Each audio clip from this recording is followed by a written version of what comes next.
This will be an example of play of Vijayanagara using the solo bots. We will take on the role of the Vijayanagara Empire, and the Delhi Sultanate and the Bahmani Kingdom will each be controlled by the bots. The first thing that we will do is we will set up the game just as we would against human players, because the bots play by the normal rules of the game. In addition, near this Delhi Sultanate faction, we can place their non-player player aid, as well as their 4 non-player action cards, which we can give a shuffle. And on the other side of the board, we'll place the Bahmani Kingdom's player aid, along with its action cards, which we will separately shuffle.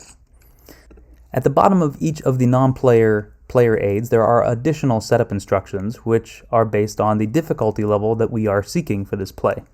Let's go ahead and play against a hard bot opponent. So in this case, in addition to the standard setup, which for instance has a Kasbah placed in Andhra, here we see that we'll need to place additional Kasbahs in Punjab and Gujarat. So let's start that with a Kasbah in Punjab and in Gujarat.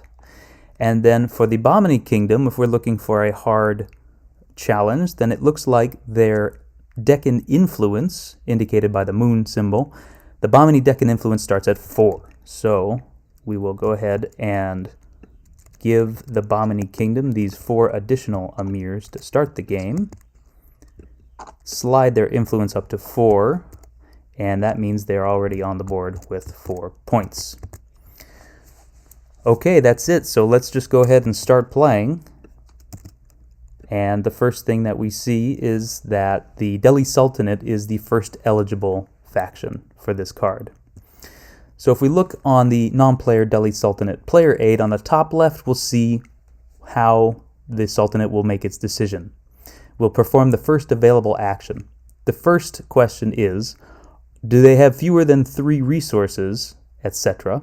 They have, at this point in the game, 12 resources, so we're going to skip that line. Next, is command and decree available?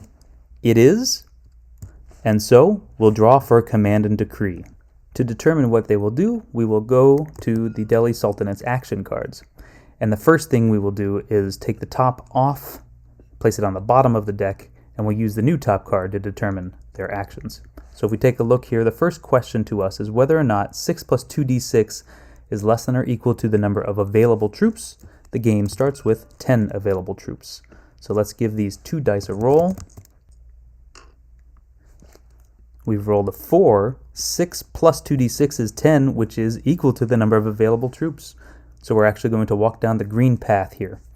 The first now check is whether or not the resources are less than 16, and they are. The Delhi Sultanate currently has, as the beginning of the game, 12 resources. So they're going to select a decree. The first is demand obedience. That would be their first priority, but because all of the provinces in the game start off as tributaries, and demand obedience places tributary markers back down, demand obedience is ineffective. They won't select it. Instead, they'll select the one that's possible for them to take right now, which is collect tribute. When they collect tribute, the Delhi Sultanate gets half its victory points, or half of the total tributary prosperity. So that's 9, so they gain 9 resources. In addition, they always get 2 powerful cavalry tokens as part of collect tribute. That's their decree. Now we continue down with the black arrow, and we see that the command that they will select is Conscript. And in general, we can look to the top right of this card to remind ourselves that the Delhi Sultanate normally spends the maximum number of resources possible when carrying out commands. It will just choose as many provinces as it can. However, in this case, the card tells us in up to 6 spaces using place troops. Now, where is place troops? That brings us back to the player aid card, and on the left we have the Delhi Sultanate's space selection table on the left. The first priority location is Delhi. So the first location that the Sultanate will select is Delhi. When it conscripts in Delhi, it spends 1 resource and places 5 troops there. And it will do as many as it can, which is 5. The next priority location to place troops is at Kasbah. And then we see that there are 3 Kasbahs, so the next 3 locations will be there, and the Sultanate places 2 troops every time it places at a Kasbah. But there are only 5 troops remaining, so how is it going to make this decision? Well, we can look to the next priority to determine the order.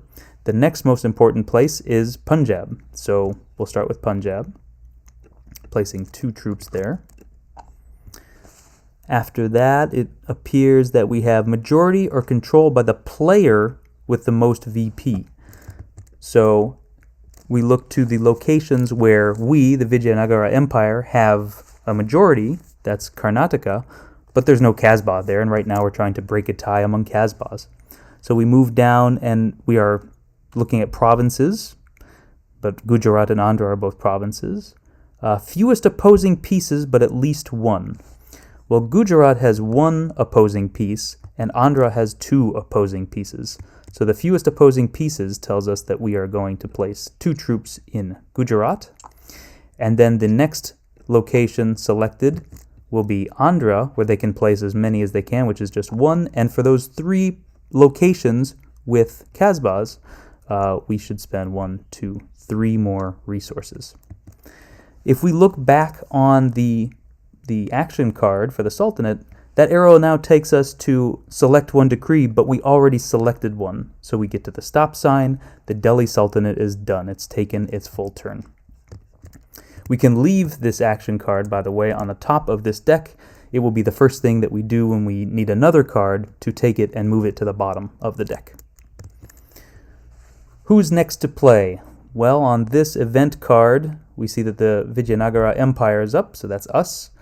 What would we do? How about, I like the idea of staying eligible on this card, so we'll have Madhava of Sangamagrama lead us to the construction of a new temple town. We will take the event. I like to flip this upside down to remember that we will stay eligible. We'll build a temple town in Karnataka.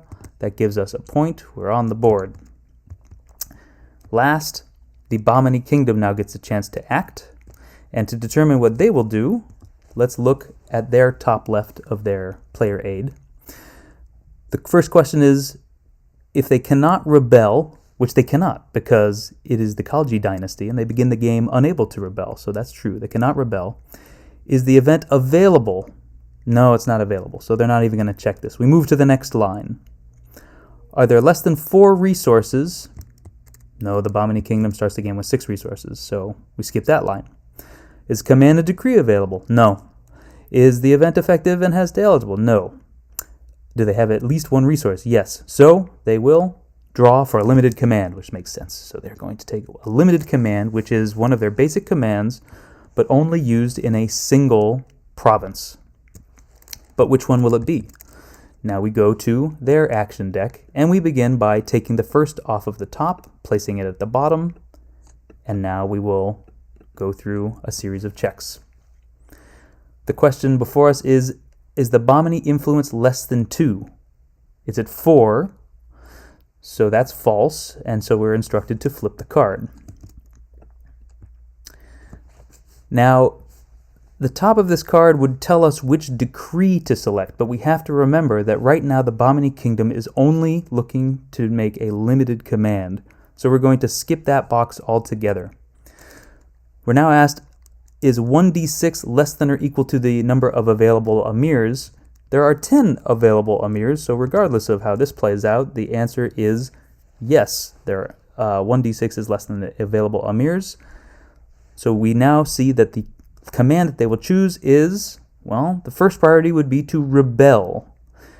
But we just have to know that in this game, in the Khalji dynasty, the Bahmani Kingdom cannot rebel. That's part of the rules of the main game. So we skip that, and we see that they will choose rally using place emirs. Place emirs is a column on their space selection table. It's the leftmost column. And we see that their top priority is a 2 prosperity province. And so among the provinces that they can rally, you'll need to remember that if you look at their rally commands, the locations that are possible are provinces with a Bahmani piece or in Maharashtra. So of these 4 provinces, 2 of them, Gujarat and Maharashtra, are both 2 prosperity provinces. So we need some way to break the tie. We'll look to their next most important priority, and that is Delhi a solo player? It's not. We'll skip that line. Independent is the next dot. There are no independent provinces. Continue down. Majority or control by the player with the most VP. So where do we have a majority or control? In none of those spaces, so that's irrelevant. How about no emirs? Well, that's not relevant for this particular rally command, but there are other event cards which would seek to place emirs where it might be possible to place them in an empty province, but not right now.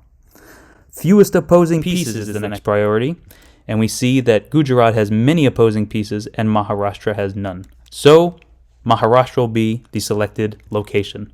How do they carry out their rally command? Well, they get a bonus for rallying in Maharashtra, but they will spend their one resource and they'll place their 2 emirs in Maharashtra. And that's it. We will reset eligibility and carry on to the next card. The next card is a Mongol Invasion, and the Bahmani Kingdom is being asked to select the 2 Mongol commands. To decide what the Mongols will do, we can look to this small card, which instructs us what to select. Are there 2 commands remaining? Yes. Would advance get at least 3 more Mongols than troops in Delhi? No, advance would do nothing right now, so that's false. Would advance get at least 3 more Mongols than troops in Punjab? No, so we flip the card. You can go all through all of the checks here, but right now, since there are no Mongols on the map, the only thing that's going to hit is the bottom right. Amass if possible. Amass places 3 Mongol invaders from the available box into the mountain passes. But for the next command, let's go back to the front of this card. Are there 2 commands remaining? No, so we'll always start back here after the first. Now the question, is there any space with 4 or more Mongols? No, false. Is 1d6 less than the number of Mongols in Delhi? There's no Mongols in Delhi, let's skip that. Same for Punjab. But the last question, 1d6 less than the Mongols in the mountain passes, and is Delhi resources greater than or equal to 7? Delhi resources are greater than or equal to 7. So is 1d6 less than that number? We rolled a 4, so no. So rather than attack, they are just going to amass again. And when they amass, if you remember the rules here, we place 3 Mongol invaders from available into the mountain passes, but then any beyond 4 waterfall into Punjab. Underneath the space selection table, the Bahmani Kingdom, or any of the bots, will never take the compromising gifts option that is shown at the bottom of the Mongol Invasion card. As usual with the game, there is no effect on eligibility with the Mongol Invasion card, so we press on to the next event card. And so it's us now. We can make a choice whether or not to take this event. And I think what we're going to do is we're going to take a full command and decree. Why don't we just go ahead and start to build up? Or should we make a break for it? Should we just spread far too thin, far too quickly? Why not? Let's do it. We'll take the decree of compel. Compel allows us to place 2 rajas from available into a province which is adjacent to one in which we have rajas already. So we can really spread across the map very quickly this way.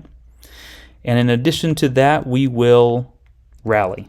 When we rally, we can spend 1 resource to place a raja in a province that already has one, but we get a bonus in Karnataka as our home territory, and a bonus if there's a temple. So as a matter of fact, we can place 3 rajas for 1 resource in Karnataka.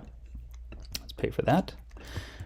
And then let's put another raja in Orissa and Tamilaham and in Andhra. So that will cost 3 more resources. All right, so now it is the Bahmani's turn. What will the Bahmanis do? We can go back to the top left of their player aid card. Cannot rebel, true. The event is available and effective. Well, what does it mean for an event to be effective? We can take a look at the right part of the player aid card, and near the top we have which events are effective, but it's very natural. If an event adds Bahmani pieces or influence or cavalry or resources or invaders, that's effective. But if an event were to increase Vijayanagara influence or put tributary markers back down, that's not effective. So I think that's hopefully very straightforward. So we can take a look at this event. And the bottom event would be ineffective for the Bahmanis because it only adds Delhi Sultanate troops. But the top event may place up to 2 emirs in Tamilakam and gain 3 total resources and cavalry. That would be effective for the Bahmanis. Do they take it? Well, on the top left, we see if the event is available and effective, it's still a coin flip. As 1d6 less than or equal to 3, we roll, we get a 5. Now, because 5 is not less than or equal to 3, they're not going to take the event, possibly. The next line asks if the Bahmani resources are less than 4 and Command and Decree is available, but Command and Decree is not available. That's a check to make sure that they can get money if they need money. After that, they would take a full Command and Decree and determine their decree more generally with the cards, but again, not available. And the next line says that, in fact, since the event is effective and it has the stay eligible feature, they are, in fact, going to take the event. And that, for them, will place up to 2 emirs and gain a total of 3 resources or cavalry, some combination. If we look, they prioritize resources over cavalry on events. That's in the events box, second from the top on the right. The opposite is true of the Vijayanagara Empire. So they're going to take 3 resources with this event. The Delhi Sultanate will be up first. Command and Decree is available? Yes. They will take Command and Decree. We go to their action cards, drawing the top off the deck and looking to the next card. Looking from the top, are there 3 or more Mongol invaders on the map? Yes. So we follow the green check. Are there 9 or more troops in one space? Yes, there are 9 troops in Delhi. So we're going to choose a campaign using move priorities in up to 3 destinations, one at a time, treating all spaces as adjacent. And remember, each piece may only be moved once.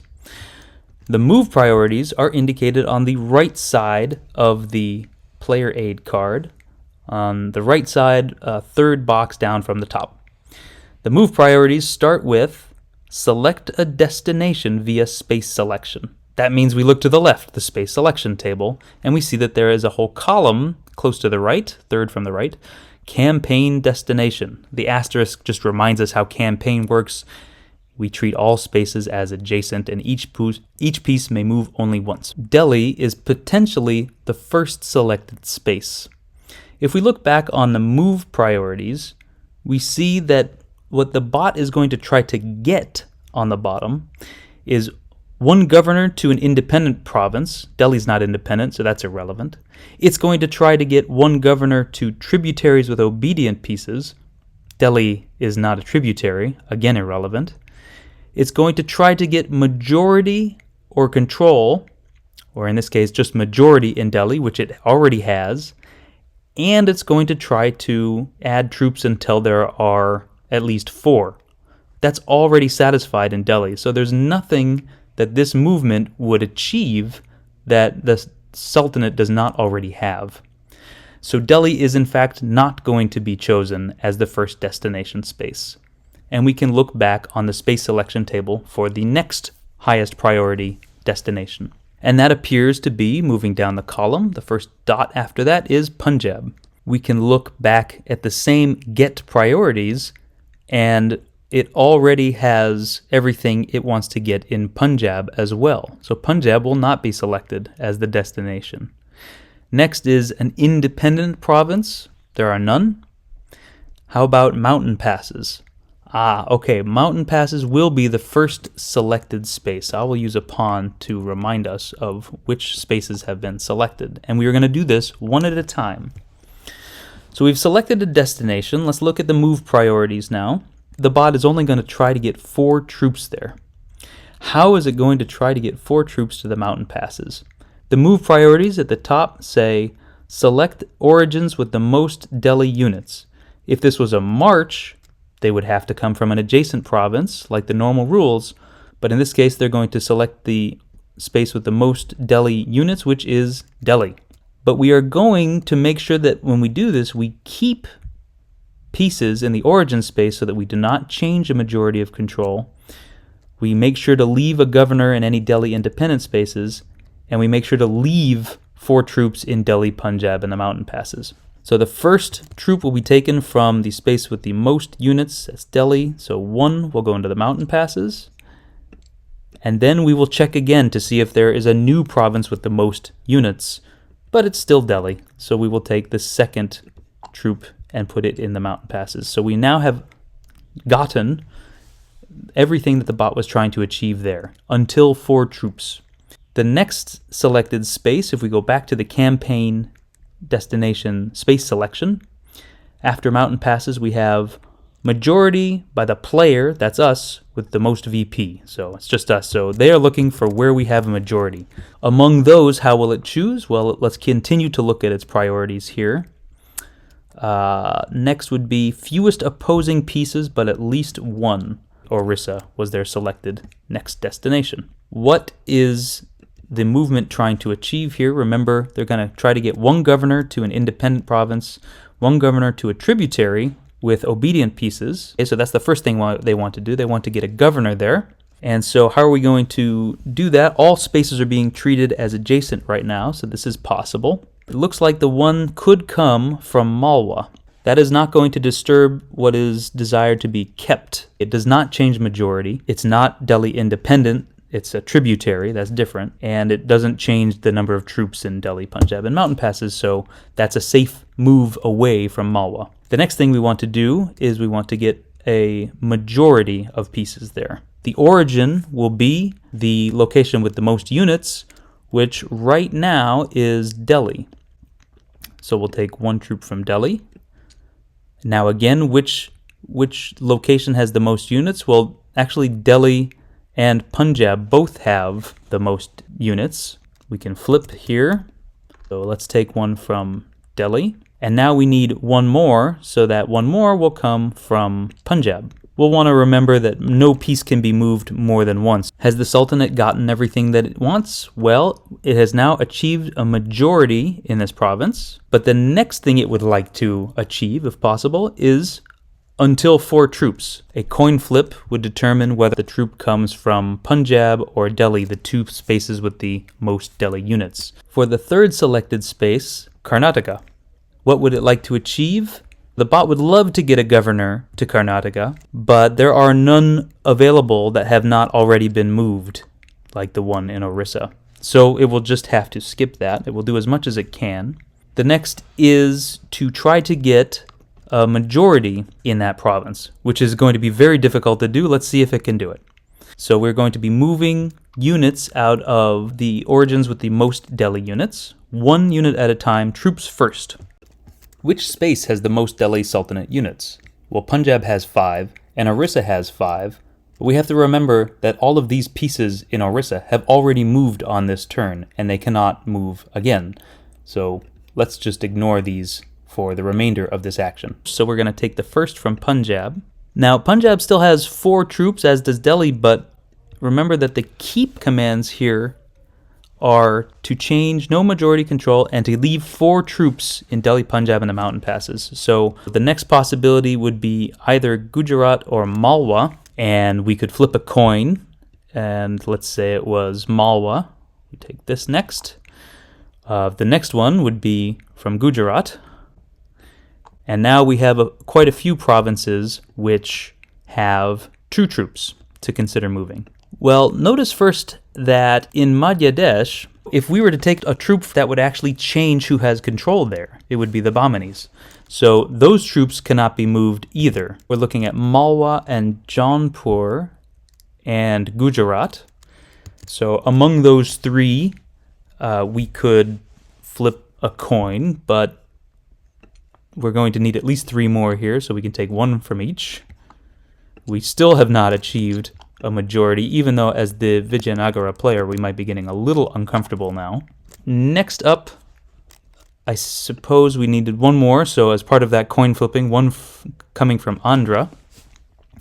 They still do not have majority because we have 7 pieces, and they do as well, so they're going to take 1 more piece from where? The Sultanate has a majority in Gujarat, so if they take this troop, that will change, so they are not going to take the troop from Gujarat. Same with Jaunpur, Malwa, Rajput kingdoms, and Sindh. The Delhi Sultanate has a majority in each of those provinces, so if they move that troop, it will change majority, and therefore it will break the keep instructions. So those troops will not be moved. That makes it harder for us to break into those provinces later. So the only real options are in Tamilakam or in Andhra. Moving either of those will not change the majority there. Neither of these pieces has moved yet. We'll flip a coin and let's say take the one in Tamilakam. So that is finally giving the Sultanate the majority that they desired in Karnataka. And the last get command is until 4 troops, which they have certainly achieved. So we have finished carrying out the big campaign. It doesn't happen very frequently, but now you've seen it done.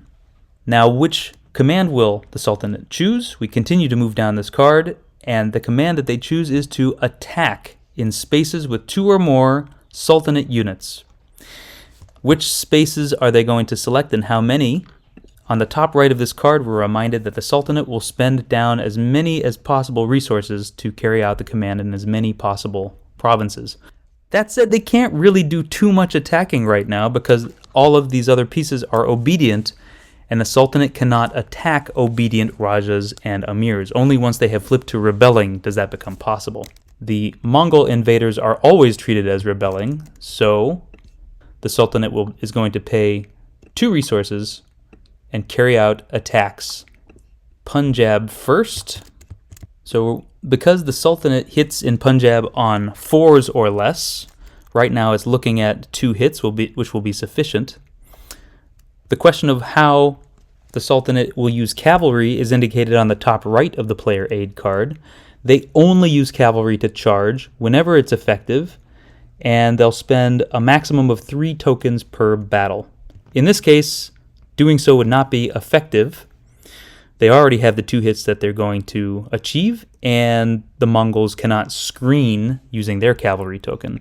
The Mongols always use their cavalry token to charge, which would reduce a 5, in this case 6 to a 5, which is irrelevant. It doesn't do anything because they only hit on 2 or less with their 2 invaders. So there are 2 hits on the Mongol invaders there. And now we go to the mountain passes, where we roll again for both the Delhi Sultanate and the Mongol invaders. The attackers roll. They're again hitting on 4 or less, so similarly they are looking at 2 hits this time. But they will spend up to 3 cavalry so long as it is effective and only for charging.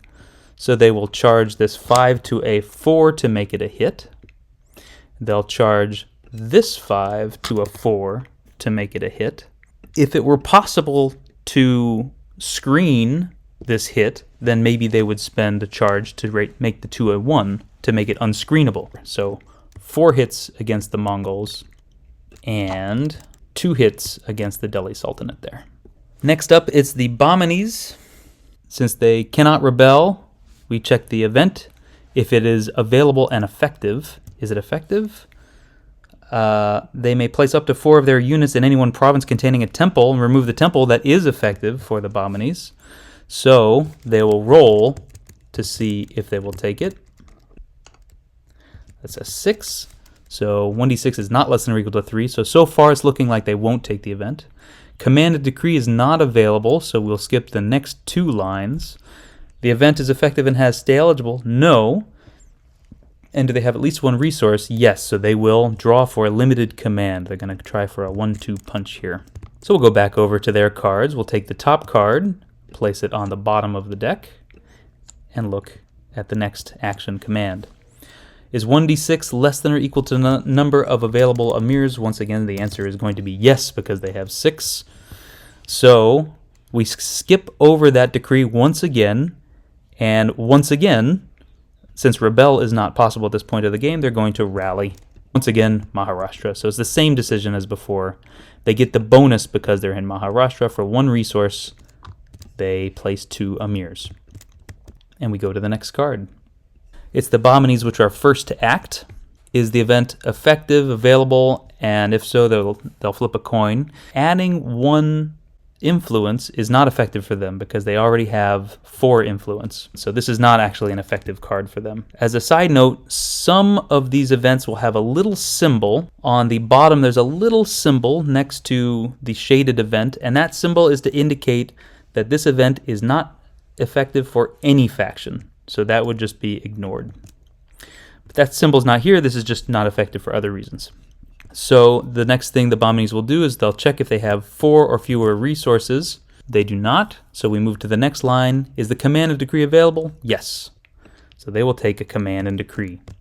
Which one? Let's go to their deck, take the top card off, and look at the instructions. 1d6 less than available emirs. This time, no, it's a 6, and so rather than carrying out what this card would have us do, it tells us to flip to the other side.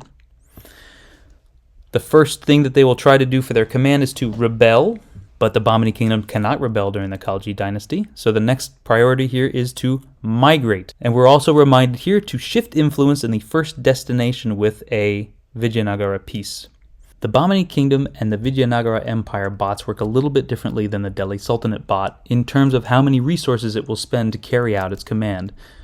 As we see on the top right of this card as a reminder, they will roll a die to determine how many provinces to select with their command. So they will continue to do actions until the resources are below a value that we're about to roll, unless they can rebel. If they can rebel, or if it's at the end of the game after the Lords of the Deccan Succession card, they will spend everything they got. We're going to roll, and we get a 6. I like to place that 6 right up on the track to remind me the Bahmanis will always spend at least 1 resource to perform a command, but after that they'll come back and check whether or not they are below this value. So we'll go to their space selection table, and we see that there is another column for migrate destination. And the first priority asks whether or not Delhi is a solo player. That's not true right now, so we'll skip that line. They are going to try to migrate into a province which has a majority by us, the player with the most VP, or just the player.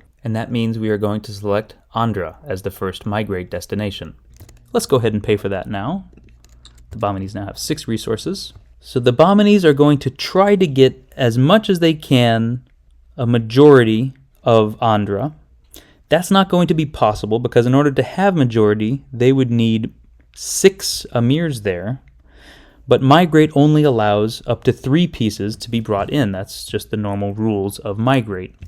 But they'll try to achieve as much as they can. So they're going to move, if we look back at the move priorities, they're going to select an origin with the most emirs among those which are possible. And they're, similarly to the Sultanate, they're going to keep pieces so that they don't change any majority or control, and they're going to leave 2 emirs if there's a location with a fort.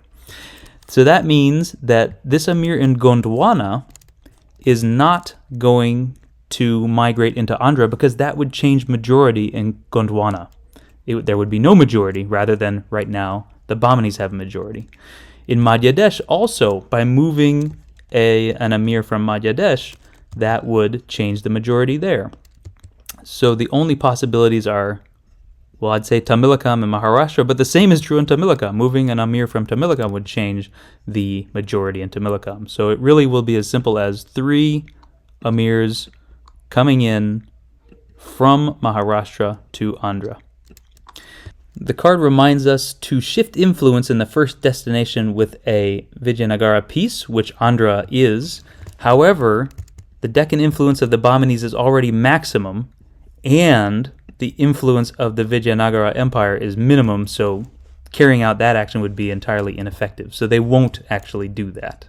We're going to continue on now because they will act and they will continue to select provinces until their resources are less than our die roll, and right now they're equal to, so they're going to continue on. The next selected destination, since we have already satisfied going through all of the provinces with majority or control by us, is fewest opposing pieces. Which provinces have the fewest opposing pieces? Well, Bengal and Gondwana both have the fewest opposing pieces. But it's going to turn out to be the case that neither can be migrated into, for the following reasons. If Bengal were selected, it would have to bring this Amir in Gondwana. But if that Amir in Gondwana were to move, it would change the majority in Gondwana, and the keep requirements for the motion are to change no majority or control. So the fact that this Amir movement would change majority there means that there's no one who can get into Bengal. The same is true of Gondwana. If we were to select Gondwana, these two Amirs in Madhya Pradesh are frozen because by moving they would change control in Madhya Pradesh. Well, what about these three Amirs in Andhra? They have already moved on this turn, so they are ineligible to move again. Well, Maharashtra also has no opposing units, so perhaps that's the chosen destination. But if we look at what the Bahmani bot is trying to get there, they're trying to get majority and control and until two Amirs. So they already have majority in Maharashtra, and they have two Amirs, so they're not going to bother with that space either. We're now looking at Sindh, the Rajput kingdoms, and Malwa. There's nothing else in that column for the migrate destination that tells us which to choose, so let's choose one at random. We'll roll a die, and then 1, 2 will be Sindh, 3, 4 Rajput kingdoms, 5, 6 Malwa, and we roll a 5. We're going to look for origins with the most Amirs, so it looks like that will be Maharashtra, and we are going to try to get majority and until two Amirs. So the first will come from Maharashtra, and now we look again for the most Amirs locally, but that's going to continue to be Maharashtra. So we'll move that second Amir in. That will cost us the 1 resource. Because the resources are below what we rolled, we will take no further command action. So we are done with the migrate command. So we come back to the Bahmani action card to decide what they will do for their decree. The first priority is to conspire to replace or remove 2 governors using conspire. Right now there's only 1 governor on the map, and although their influence is high enough that they can conspire with a governor in a province adjacent to where they have a peace, there is only the 1 governor. All other 4 governors are in the available box, and so they are not possible to conspire with yet. So instead we look down to build using place fort. If we come to the space selection table, place fort is about halfway through a column, and the first priority is to prosperity. The Bahmanis need to have a peace where they are trying to build a fort. Then we are looking at Maharashtra and Gujarat as possibilities. To break the tie, we continue down the column in place fort. The next dot is most Amirs, and they will construct a fort in Maharashtra. That will give them another point, and that is the end of the Bahmani turn. I'll leave it there. The other things to keep in mind are that at the end of each succession card on the bottom left of these player aids, there is an instruction for how each faction carries out what it aims to do. In addition, as soon as the succession cards are drawn, we'll shuffle independently the bot's action cards. So have a good time. We are happy to answer questions on Board Game Geek and on the Coin Discord server. Enjoy.